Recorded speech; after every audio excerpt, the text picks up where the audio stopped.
Hey, mister. I'm the daughter of this company's owner, all right? My dad's the boss. Don't lump me with these lowly, poor employees. Surprised by both her vulgarity and her true identity, my dad paused with a shocked expression, then cleared his throat softly. Meanwhile, Carol wore a smug look, as if she had just made a grand statement. Remembering that Dad originally came to our company for business, I realized we couldn't afford to cause any more trouble. So I tried to apologize to Carol. Just then, Dad spoke in a low voice. So, the lower ranks are the poor employees, huh? Maybe it's time to revise the salary structure. He muttered this almost to himself. What? Are you mocking me? Fine. Mister, what's your name? Which subcontractor do you work for? I'll tell Dad about you. It might just be your fault if the company goes under. Carol retorted. Dad, looking slightly puzzled, thought for a moment before breaking into a smile. Then, let's go say hello to the boss. Lenore and the others, come along. Everyone except Dad looked shocked, but he walked ahead. Not wanting to be left behind, we hurried after him. My name is Lenore. I'm a hardworking 28-year-old. The company I work for is quite large, and I work tirelessly every day. My dad, concerned about me, contacts me once a week, but I always reply with, "Don't worry," trying to reassure him, almost forcibly. His concern is probably because he wants to recruit me to his company. 7 years ago, when I was still a college student, I was busy with job hunting every day to secure a job offer. Dad, who runs his own company, once invited me to join his company, saying, "Why bother with job hunting? You can just come work for my company." It's not that I didn't want to go to his company, but I didn't want to rely on such connections. I wanted to succeed on my own merit. And I wanted to work alongside him, as an equal, once I was fully competent at my job. I explained this and persuaded him. Reluctantly, he agreed, and I joined my current company. It's been 6 years since I started working here. Now, I have more responsibilities, and I even have subordinates. And it's our busy season. It's not uncommon for our department heads to be absent from the office for an entire day during this time, and sometimes I can't even sit at my desk for more than 30 minutes. We're that busy. I don't have the luxury of constantly worrying about Dad's feelings. Today, I've been bustling around the office since morning. Even amidst the rush, a shrill voice caught my ear as I passed by a meeting room, prompting me to stop. The door was slightly ajar, and peering inside, I saw a woman with a tray bowing her head before another woman who sat arrogantly, berating her. How many times do I have to tell you? I don't like coffee, I want Coke. It seemed the employee had brought the wrong beverage. The angry woman looked younger than me, but whose guest was she? A frequent complainer, perhaps? It's disgraceful to fuss over complimentary beverages. I wondered what her parents would think. Just as I was about to open the door and intervene. Ah, there she goes again. I heard a voice behind me. Turning around, I saw my colleague Sissy peeking into the room. You scared me. Don't just start talking out of nowhere. I chided her in a whisper, careful not to be overheard. Sorry. But it's unexpected to see you peeking, Lenore, she said with a mischievous grin. Sissy is only a year younger than me, even though she's my subordinate. We get along well and often go out for drinks. Professionally, she's my subordinate, but in our private lives, we're like friends. I wasn't peeking. By the way, Sissy, do you know who that woman is? I asked. Oh, she's quite notorious around here, Sissy replied with a slight smirk. That's Carol, the boss's only daughter. His daughter? But why is she here? I inquired, puzzled. She occasionally comes to play around like this, throwing her weight around with the staff. No one dares to contradict her because she's the boss's daughter. As Sissy explained, Carol continued to berate the employee. Go buy me a Coke! What's your name? I'll tell Dad, she shouted. I want to help that employee, my colleague, but I hesitated. Let's get back to work for now, Lenore. Sissy suggested. Poor thing, we don't keep Coke for guests. Sissy gently closed the meeting room door, holding the handle that I was gripping. She enjoys bossing the staff around like this. She never actually reports anyone. Last week, it was ginger ale. You have work to do, Lenore. She's not worth your time. Her words reminded me of the tasks I had to complete. Sissy, are you free now? Want to come to the warehouse with me? Sure. I was actually looking for you. I have some business there too. We left the meeting room, the shouts still echoing, with heavy hearts. Why does Carol come here to play? She should be having fun with friends. She looks college-aged. I pondered aloud while checking inventory in the warehouse. Apparently, she's joining the company next year. She's been visiting frequently for that. You'd think she'd rather be with friends, but she doesn't seem to have many. Sissy commented. True. I mused, feeling uneasy about Carol. Shouldn't she value the employees who support her family's business? Especially since they'll be her coworkers and supervisors next year? It's not right to treat them as mere playthings. Does she not realize she's embarrassing her parents? As I pondered these things, the pressure of my pen on the inventory notes inadvertently grew stronger. Noticing this, Sissy glanced at my notes. I get why you're angry, Lenore. She's exactly the type of person you dislike the most. She said with a wry smile. That's true, but what really irks me is the boss and the executives who say nothing. They should reprimand her for such behavior. Apparently, she's an overindulged child, born late in her father's life. Sissy explained with a gentle smile, easing me back into work mode. Thanks to her, I managed to finish the warehouse work surprisingly quickly. Exhausted from the day, I was heading home when my mobile phone rang. It was a message from Dad. Lenore. I'm coming to your company tomorrow for a business deal. If you're free, I'd like to see you. I was surprised. Dad was visiting my office? The company I work for is in the same industry as his company, and I knew they were connected, but it was the first time he had shown his face at my company in the 6 years I've been working there. I hoped to see him, but it really depended on timing, so I just replied. If I'm free, I'll come and see you. Let me know. And then closed the message. The next day, my office was busy, but things started to calm down by lunchtime. While eating, I received a message from Dad. I'll be at your company soon. I checked the time and decided to wait for him outside.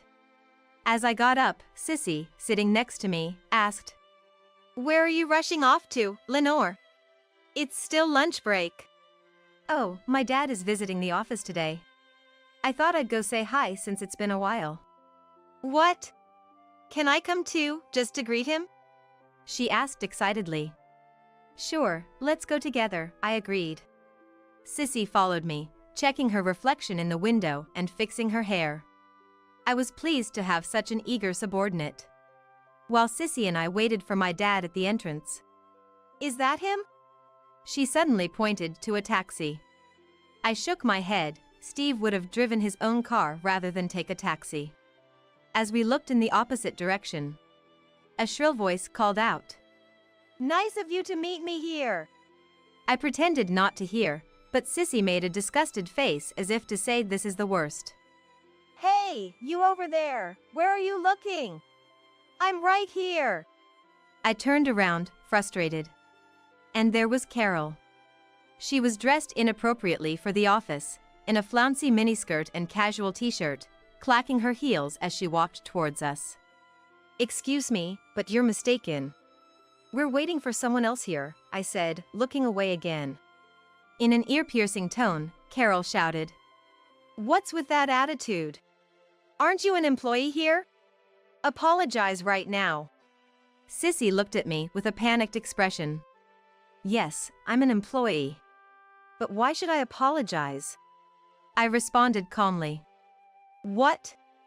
Carol seemed even more incensed by this. You, a lowly employee, think you can talk to me like that? Really, old lady? Well, a company needs its lowly employees, doesn't it? And for your information, I'm only 28, not an old lady. Carol burst into laughter at my reply.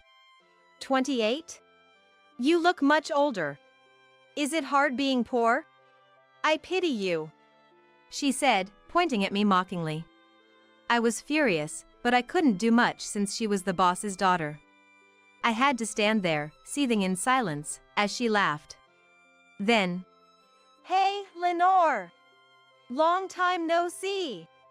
I heard a voice from afar. Approaching us was Dad, a slightly overweight, ordinary-looking man in a suit, waving his hand. "Who's that weird guy?" "Hilarious," Carol said, looking at him and laughing. That was the last straw for me. "Excuse me, that's rude." I raised my voice. "What? Who are you yelling at?" Carol yelled back. "What's going on? Are you all friends?" Unaware of the situation, Dad smiled at me kindly.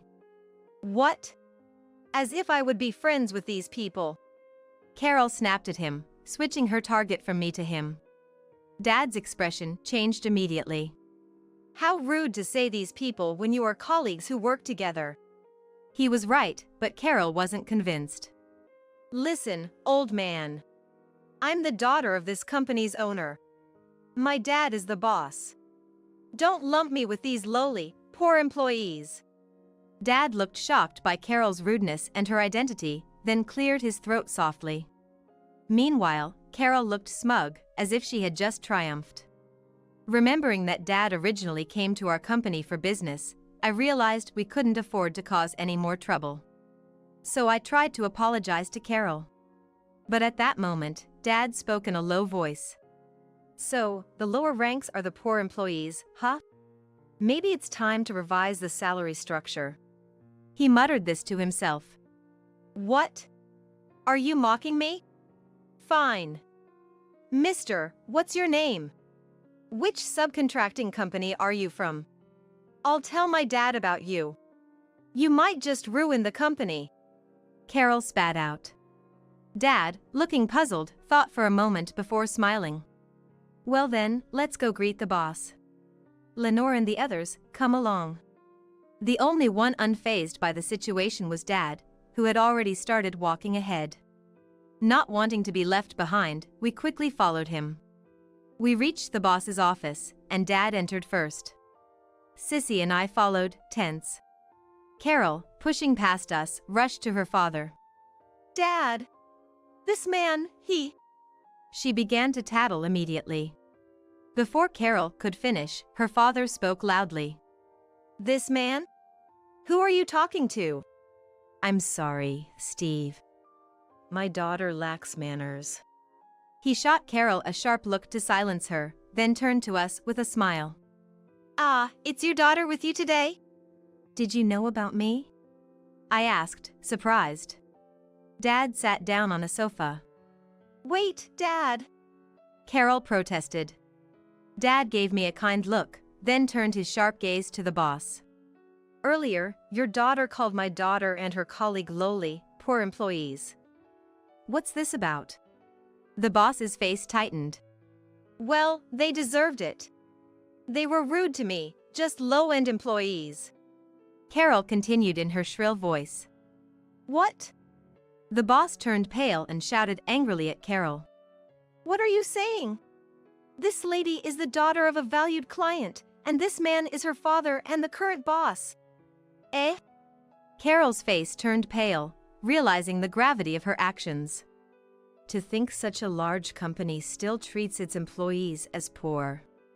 You've become quite the boss, haven't you? If your employees are poor, shouldn't the company be ashamed?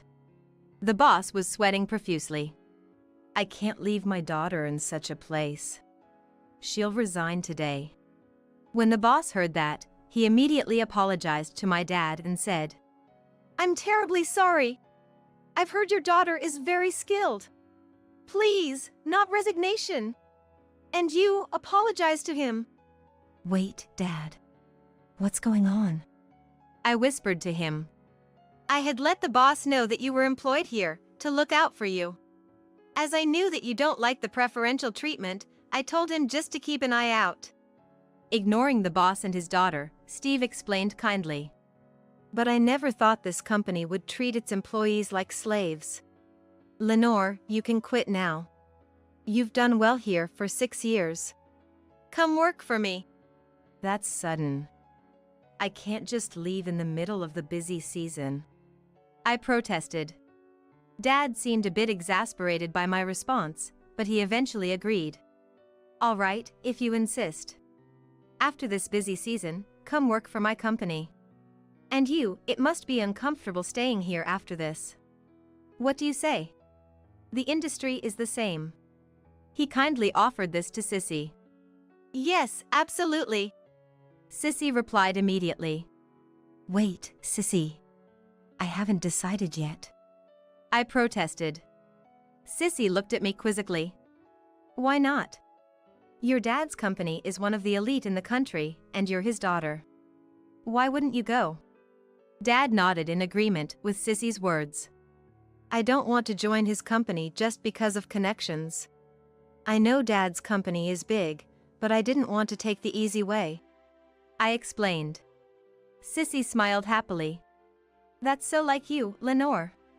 And she continued. Lenore's father, I'm Sissy. I really appreciate that I can work with her. She is an outstanding boss. As she praised me, Dad smiled and sobbed along. I felt embarrassed and urged Dad to continue. Dad, the boss is still. Ah, right, forgot about that. Sorry, Sissy, we'll talk later. Yes. Sissy cheerfully replied. Now, boss, no need to apologize anymore. Let's end our business dealings here. As my dad finally addressed to him, he was surprised and looked up at Dad. That would be a great loss for us. I'm truly sorry. No, it's fine. This isn't because of the disrespectful behavior towards them. Then why? He asked. Please guide me. I'll improve anything. I'll definitely make improvements. The company would suffer a huge blow if they lost their dealings with Dad. That's why the boss kept apologizing repeatedly. Improvement is impossible. Once trust is lost, it can't be regained. You say employees are your priority, yet your daughter treats them like slaves. Did you think I wouldn't hear about it? I'm not sure. Even from the side, I can see Carol turned pale.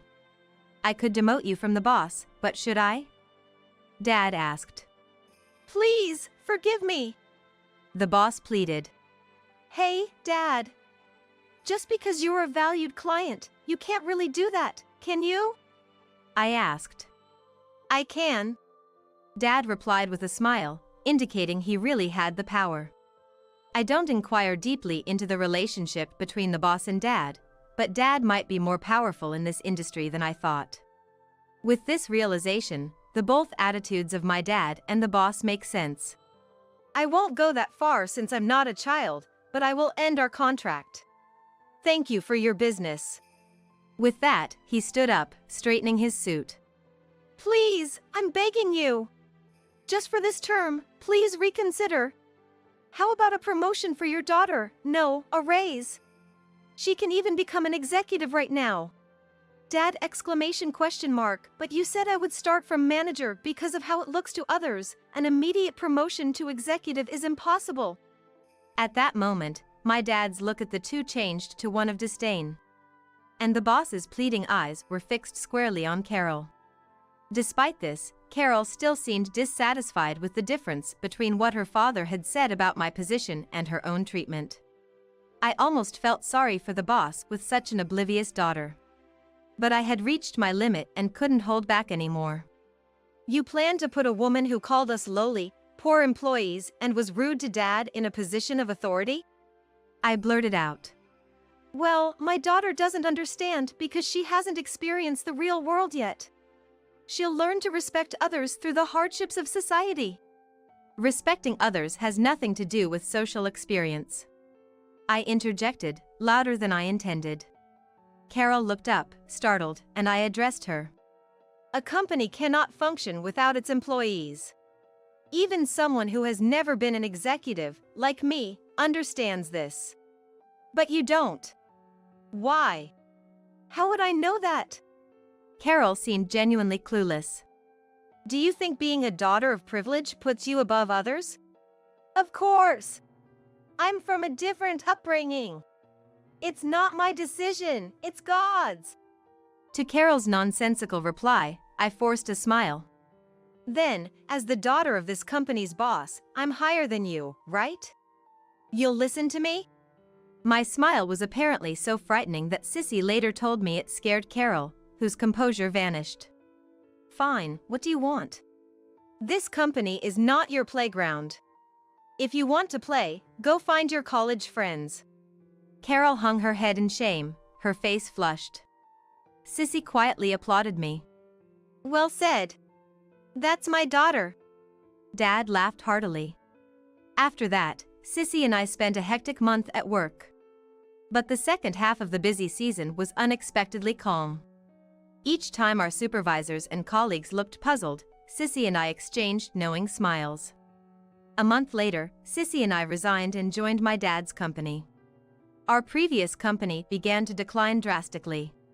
Rumors quickly spread that the abrupt termination of the contract with a major firm was to blame, prompting other companies to reconsider their dealings.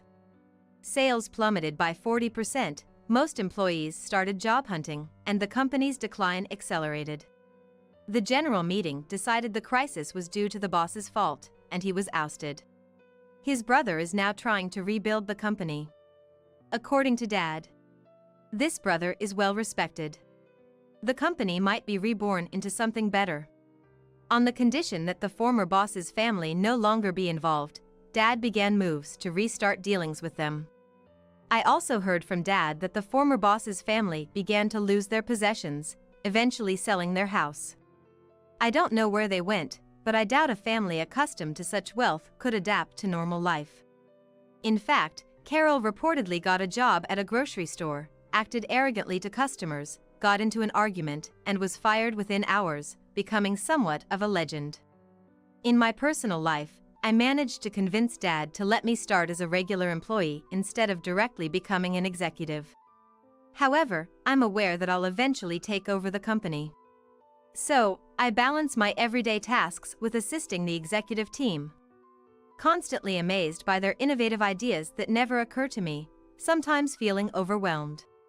But every time I feel like my head is about to explode, Sissy is there by my side, saying, Lenore, let's finish this task first. Then we can decide the priority for the next ones. Her support keeps me grounded. Sometimes the pressure of being the boss's daughter feels crushing, but with Sissy around, I can stay confident and cope. Interestingly, Dad also likes Sissy, and sometimes the three of us go out for drinks. Every time Dad gets tipsy and tells this joke. Lenore will be the next president, and Sissy the next executive officer. Don't even think about getting married and retiring, you too. He often tells this story laughingly. However, what Dad doesn't know is that I'm secretly in a relationship. My desire to get married is still a secret from Dad.